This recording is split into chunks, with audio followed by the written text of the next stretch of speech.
بسم اللہ الرحمن الرحیم۔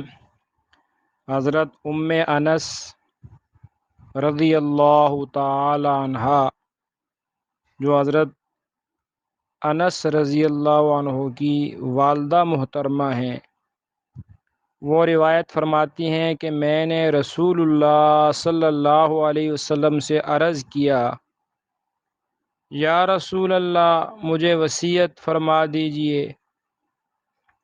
آپ صلی اللہ علیہ وسلم نے ارشاد فرمایا، گناہوں کو چھوڑ دے، کیونکہ یہ ہجرت کا سب سے افضل درجہ ہے، اور فرائض کی پابندی کر، کیونکہ یہ افضل ترین جہاد ہے، اور اللہ کا ذکر کثرت سے کر، کیونکہ تو کوئی ایسی چیز لے کر اللہ کے پاس نہیں پہنچے گی جو اس کے ذکر کی کثرت سے زیادہ اس کو محبوب ہو۔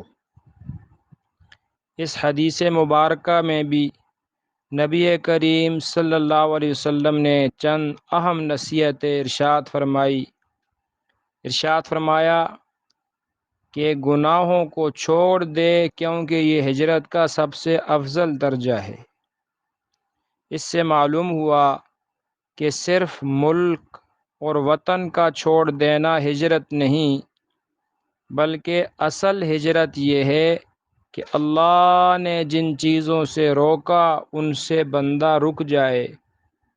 ایک حدیث مبارکہ میں الفاظ اس طرح ہے، المہاجر من ہجر الخطایا والذنوب، حقیقی مہاجر وہ ہے جو خطاؤں اور گناہوں کو چھوڑ دے۔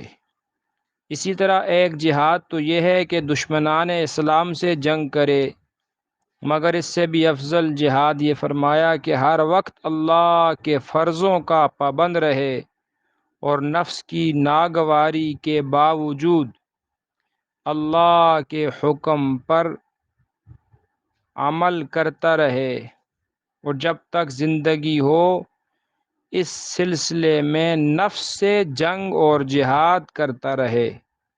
کہ نفس کا حال یہ ہے جو حضرت یوسف علیہ السلام نے فرمایا، ان النفس لامارۃ بالسوء، کہ نفس تو انسان کو برائیوں کا ہی حکم دیتا ہے۔ اللہ تعالی ہمیں صحیح معنوں میں اپنی بندگی کی توفیق نصیب فرمائے، آمین یا رب العالمین۔